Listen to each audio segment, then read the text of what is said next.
Wayne Dreadski is a talented, one-of-a-kind singer-songwriter and rapper. His musical style in hip-hop, reggae and dancehall have made him produce several singles and EPs. And he's with us here today. How are you doing? I'm good.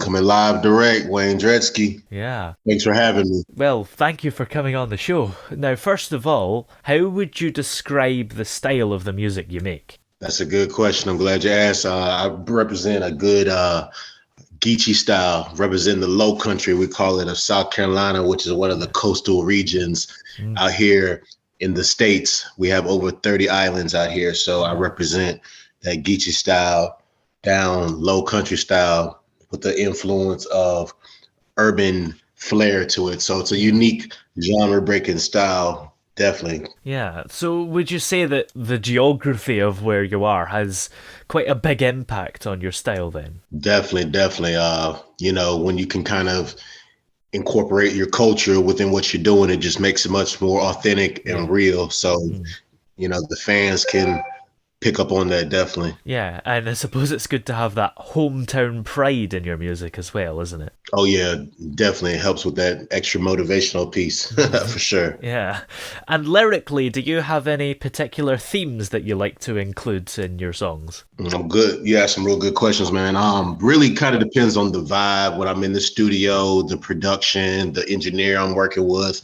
I'm one of the artists who typically go into a session, generally speaking, where I get influenced more off of the production, the beat, things of that nature. So it's more about the environment and the engineer in terms of that influence from the creative perspective. Yeah, that's quite interesting. It's good to have a great collaborative process all working together. Oh yeah, definitely. Yeah. So how did you first get into making music in the first place then? Man, I was about 6 years old, and my mom, she couldn't find a babysitter to go. There was a concert like one at night, so she ended up taking me to the concert, and I ended up getting on stage with the international artist when I was like 6. Wow. And I just had this, vibe where I was so intrigued by how the crowd was responsive, and I was like, "Yo, this is phenomenal!" How it was like a level of control, not to seem like a what are those people called? Like they're not like any kind of dictator or anything like that, but it was just kind of like a level of control that I enjoyed, and so not like a narcissist or anything like that, but. I was 6 years old, and I was like, yo, this is pretty cool. Then I just kept it up, got into band when I was younger, in school, playing various musical instruments. And it's just been an outlet to allow me to channel a lot of my, energy as a kid and things of that nature. Yeah, I guess when you're 6 years old, having a big experience like that will shape your life in a big way. Oh, yeah, tremendously. Yeah. Tremendously. And do you have anyone in your family as well that's quite musical? Not really. I think it's something in my blood. I mean, I've got kids who've always been influenced and enjoy music, things of that nature. But in terms of siblings and uncles and aunts and things of that nature, not really. It's nuh-uh. I'm kind of like that guinea pig one, you know what I mean? Yeah. But do your family still support your musical life though? I would say for the most part, I'm always been a big believer that, life's about chasing your passion, your dreams, regardless of, the support element. Sometimes in life, if you look for support amongst your closest ones, you can sometimes be let down. So I've always been a big, firm believer of, knowing what your passion is, figuring out how to monetize your passion in regards to making various revenue streams off your passion, and just kick it in the door. Because once you're successful, regardless of that support, that's when people really be like, oh, okay. Because, I really don't look for family, friends, things of that nature to support me. I believe that support is something that you internalize. It's like an intrinsic value in a way. So you just go hard, and then people, they always have a tendency to jump on the bandwagon when they see that success, regardless. Yeah. And do you have any well-known musicians that you kind of look up to a bit as well? I've got some influencers. I'm a huge Bob Marley fan. I like Ika Mouse, another reggae artist. I like a lot of live Toots. I like Vibes Cartel. I like a lot of Caribbean music, as well as I'm here in Atlanta right now. So I've been influenced by some of the urban artists out here as well. So also, I grew up with a variety of music, everything from Red Hot Chili Peppers to Nirvana to the Cranberries. I've definitely been influenced by multiple genres. Yeah, it's quite an eclectic mix you've got there.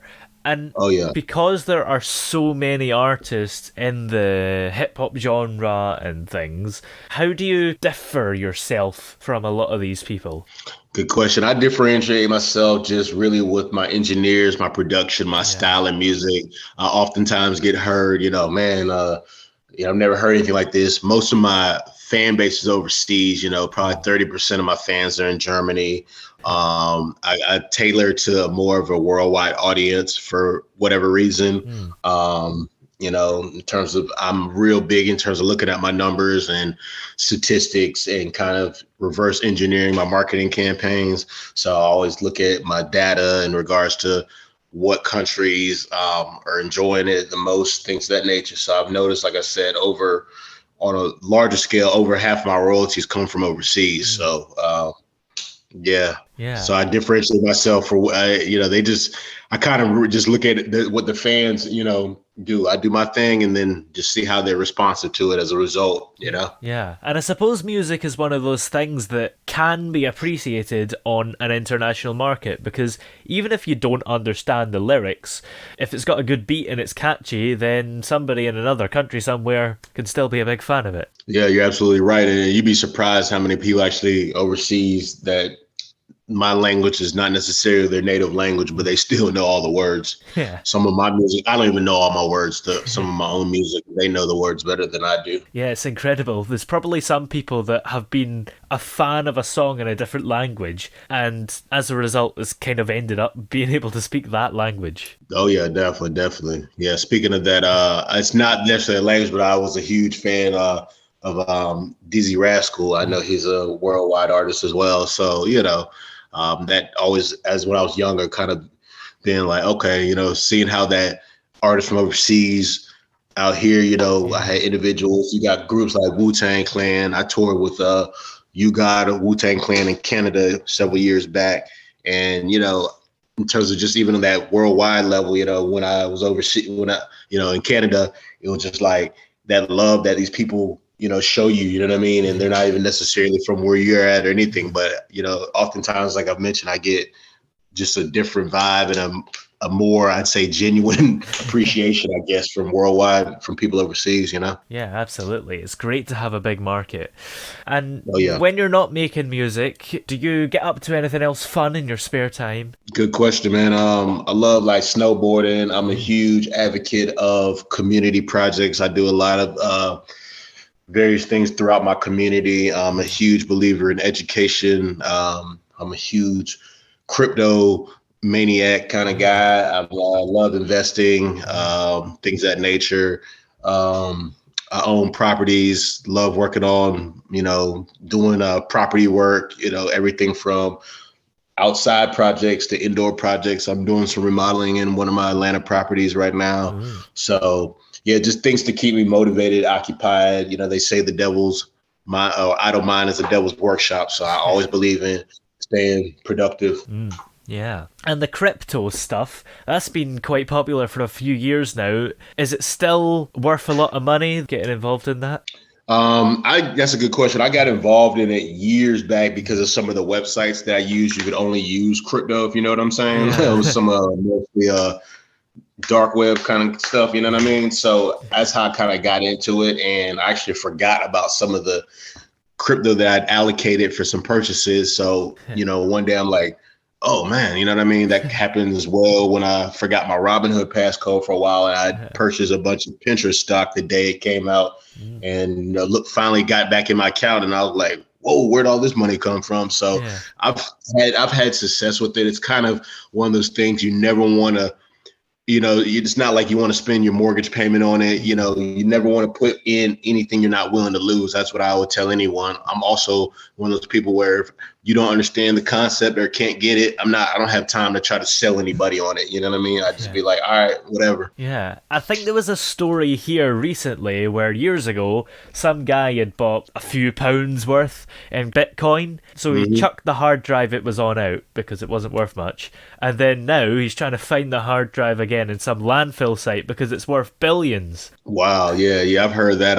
It's Yeah. funny. I've got a system that I created as a server, Mm. and I need to get it restored because I've got a digital wallet on there and I know I have money on it. So there's no telling how much I've got on it. So Yeah, absolutely. So, do you have any more songs on the way that we can look forward to? good question. I got the Candyman on the way. Mm. I've got a song called Hallucination on the way Mm. as well.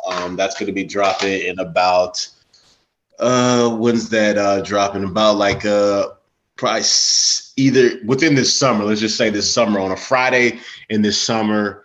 I recently changed my distribution. I'm with AWOL. They got acquired by Sony, so all of my Mm. stuff's going to be going forward distributed through Sony. So we got a lot of uh, forks in the fire, as they say, man, coming up. So I'm really excited about that Yeah. new acquired, being acquired by Sony recently. Yeah, absolutely.